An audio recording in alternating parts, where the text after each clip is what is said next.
Bueno, iniciando con la explicación de nuestro código, lo primero que hicimos fue declarar las primeras variables, que son los síntomas, que son 18, que después fueron designadas específicamente para cada uno de los padecimientos. Y después de eso fuimos declarando las variables de medicamentos principales y medicamentos alternativos. Los alternativos era para dar una segunda opción en caso de que el paciente ya haya tenido algo y como puedes ver ahí, ya están relacionadas cada una con su padecimiento. Y la tercera cosa que declaramos fueron las fuentes. Estas, cada uno era también, igual que en el caso de los medicamentos, era para mostrarlo al final en el output y que tuvieran un enlace de referencia por si quisieran tener más información acerca del tema o del padecimiento. Y lo último que declaramos fue Dynamic Paciente 2, que este caso es para ayudarnos para hacer en sí el código más dinámico y que no solamente se quedara con la primera respuesta, primera variable, y sí pudiera tener más respuestas en caso de que fuera necesario.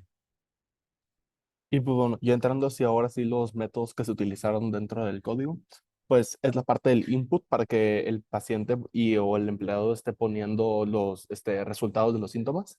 Entonces lo primero que hace es escribe si, más bien, le pregunta si tiene todos los síntomas.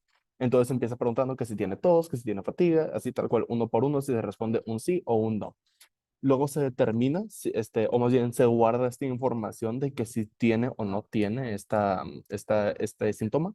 Y una vez que llega al último síntoma de la lista, se termina el input y sigue al siguiente, que es ahora sí el método de output. Luego aquí también definido están todas las enfermedades. Definimos que para que una enfermedad pueda ser esa enfermedad, tiene que tener los tres síntomas cumplidos. Es decir, influenza es solo influenza si tiene fiebre, tos y fatiga. Si no se cumple alguno de los tres, pues no se cumple el requisito y esto aplica para todas las enfermedades. Para la parte de output, ese es el método más largo, pues igual para cada una de las enfermedades que sea aplicable todos los síntomas que se entregó, se va a repetir este método que le dice, es posible que el paciente tenga esta enfermedad y le va a decir cuáles son posibles medicinas. Asimismo le va a decir que si ya toma esa medicina, pues le va a recomendar otra, ¿no? Y también le recomienda la literatura, como es lo que mencionó mi compañero. Y pues bueno, proseguimos a los ejemplos. El primer ejemplo de cómo funciona nuestro código, como podemos ver, en este caso solamente seleccionamos los primeros tres síntomas, que eran los síntomas para el padecimiento de influenza. Y como pueden ver, solamente los primeros tres fueron sí, y el resto colocamos no, no, no a todas las respuestas, porque sería el caso específico en el que el paciente solamente sintiera esas tres cosas. Y como pueden ver, el código al final sí nos dio la respuesta que esperábamos, que era que el paciente tuviera solamente influenza. Ahí, como pueden ver, también mostrados el medicamento recomendado era paracetamol, el alternativo ibuprofeno, y ahí está el enlace que les damos para que puedan tener más información acerca del tema. Y después, en este otro caso, lo hicimos más, un poco diferente, ya que queríamos que el paciente tuviera dos enfermedades o dos padecimientos. Y en este caso, seleccionamos las primeras cinco síntomas, que eran para influenza y para fiebre normal, creo. Y ahí pueden ver solamente los primeros cinco sí, y en el resto colocamos no. Y como puedes ver, aquí primero les daba la opción de que tenga influenza con sus respectivos datos, igual que el caso anterior, y después de resfriado común con su medicamento y su medicamento alternativo y su enlace, para que pudiera tener más información acerca del tema.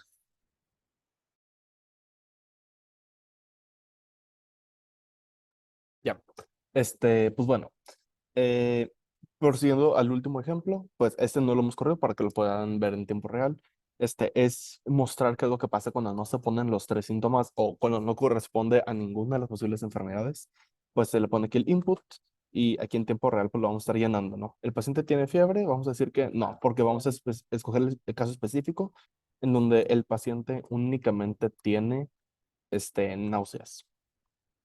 Entonces aquí estamos llenando para todas las respuestas no, pero para este último náuseas sí vamos a poner sí. Y todo lo demás continuamos, nada más poniendo no. Y estamos en el último síntoma y regresa false. Y esto es porque no se cumplió ningún requisito de las enfermedades, porque se ocupaban cumplir los tres. Y como no se cumplió esta condición, no regresa ninguna enfermedad. Y pues sí, este es el funcionamiento del código.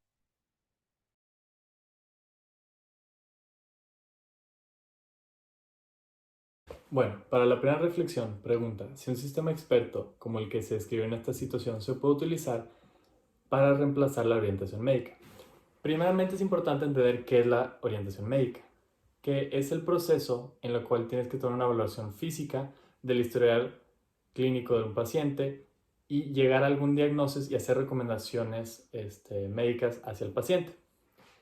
Este sistema cumple ciertamente en ver los diagnósticos, no tiene el historial clínico, no estás valorando físicamente al paciente y bueno, sí cumple con hacer recomendaciones. Ahora, la parte de historial clínico se puede resolver teniendo algún tipo de cuenta ligado a cada usuario con su historial clínico y que nuestro sistema experto KBA tomara estos datos. Pero en hacer un examen físico no es posible, ya que esto requiere un especialista presente ahí que pueda hacer valoraciones con base en su doctorado, en su expertise. Entonces, este sistema no puede reemplazar lo que es la orientación médica, aunque sí puede apoyar la orientación médica. Esto puede ser en reducir la cantidad de preguntas que un doctor tiene que hacer. Si un paciente realizara el cuestionario en un sistema como este, el doctor ya podría tener algún tipo de semblanza de qué posibles enfermedades o padecimientos está pasando este paciente y qué síntomas tiene. Después, se nos pregunta que en caso de poder implementar un sistema consciente, ¿de dónde sacaríamos la información para tomar las decisiones? Y bueno, idealmente para tomar una decisión de este tipo, requeriríamos de algo como Machine Learning, en donde podríamos tomar cientos y miles y hasta millones de casos clínicos con sus distintos síntomas, resultados, diagnosis, medicamentos, resultados posteriores y crear un tipo de training set en donde nuestro sistema aprendería viendo qué síntomas tenía un paciente, qué se le recomendó e ir mejorando con el tiempo para poder llegar a tener mejor probabilidad de dar un diagnóstico correcto con base en lo que los doctores han hecho por años y en muchos casos.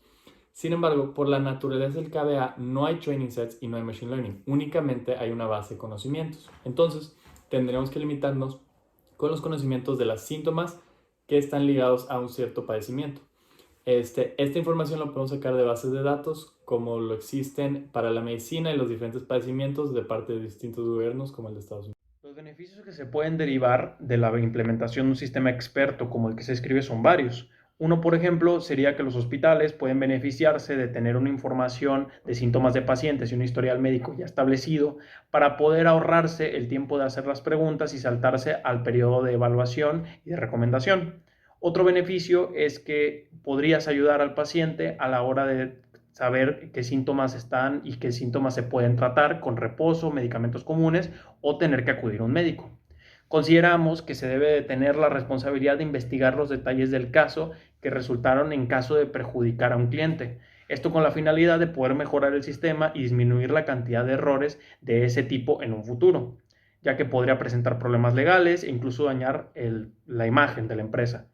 Por esto consideramos también que sería importante que el sistema se proteja de demandas al especificar que lo que está dando es simplemente una recomendación, no son aseveraciones ni garantías. Nuestro sistema puede ser usado por medio de una IDE de programación para agentes basados en conocimiento, como Prolog, para la lógica proposicional, y para la base de datos de información se puede usar el National Library of Medicine, que se utiliza frecuentemente para análisis biológicos y entre la comunidad médica. Podemos obtener este tipo de datos con una técnica llamada web scraping, que consiste en obtener información de diferentes recursos de Internet de forma más eficiente para tener una respuesta más íntegra.